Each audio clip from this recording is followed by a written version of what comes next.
People woke up to a shocking headline. FIFA has taken World Cup matches away from the United States. At first glance, it sounds unbelievable. The US is one of the biggest economies in the world. It's co-hosting the upcoming FIFA World Cup. Stadiums are ready. Billions have already been invested. So why would FIFA suddenly pull matches away? To understand this, we need to go deeper, because the truth is not what it seems. It all started with a series of reports circulating online. Social media posts claimed that FIFA officials were unhappy with the US preparations. Some even said internal disputes, political pressure, and logistical failures had forced FIFA to rethink its decision. Naturally, people began asking questions. Is the US losing control of the World Cup? Is FIFA shifting power elsewhere? Or is something bigger happening behind the scenes? Because if this is true, it's not just about football. It's about global influence. Let's rewind a bit. The 2026 FIFA World Cup is not being hosted by just one country. For the first time in history, it's a joint bid between the United States, Canada, and Mexico. A massive project.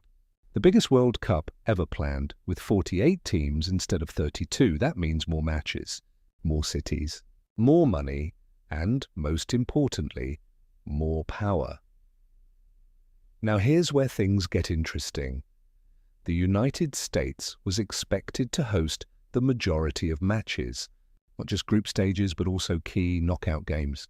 The final itself is set to take place in the US. So when rumors started saying matches are being taken away, people panicked. But what exactly does taken away mean? Because this is where misinformation starts blending with reality.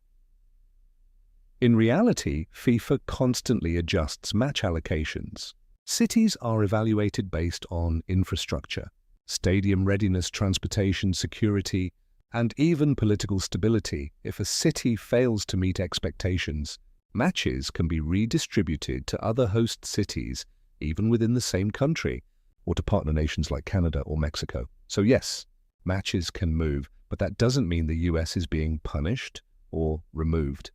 However, there's another layer to this story. Behind the scenes, hosting a World Cup is not just about football. It's about money. Billions of dollars are at stake. Broadcasting rights, sponsorships, tourism, branding. It's a global business machine.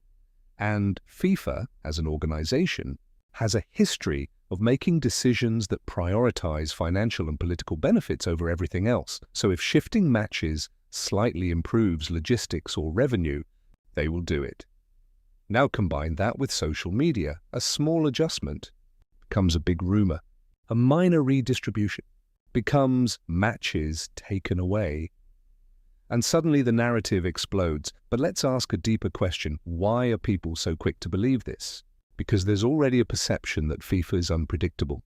Over the years, controversies, from hosting decisions to corruption allegations, have made people distrust official announcements.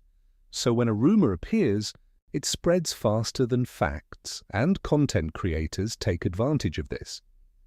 Headlines become more dramatic, thumbnails become more shocking, and the story becomes bigger than reality. But here's the twist. There is no official confirmation that FIFA has taken World Cup matches away from the United States in the way people are claiming. No announcement, no verified statement, no credible source confirming a major shift. What is happening is routine planning adjustments, something that happens in every major tournament. But the internet has turned it into a conspiracy, and this tells us something important. In today's world, information doesn't just spread, it evolves. A small update becomes a rumor becomes a belief, and a belief becomes truth for millions of people, even if it's not real. This is the same pattern we've seen in countless viral stories, and it raises a bigger issue. Are we reacting to facts or to headlines? Because the more emotional and shocking a story is, the more likely it is to go viral, even if it's misleading, and platforms reward that. So creators keep pushing the boundaries. Now think about this. If FIFA actually made a major decision like removing matches from the US, it wouldn't be hidden. It would be global news. official statements, press conferences, clear explanations. But when none of that exists and the story still spreads, it tells you something. The real story isn't about FIFA. It's about how information works in the digital age and how easily narratives can be shaped. So next time you see a headline like this, pause, ask yourself, where is the source? Is this confirmed, or is this just another viral story designed to grab attention? Because sometimes the biggest conspiracy is not what's happening, it's what people think is happening. And once you understand that, you start seeing things differently. The World Cup isn't being taken away, but your attention? That's what everyone is fighting for.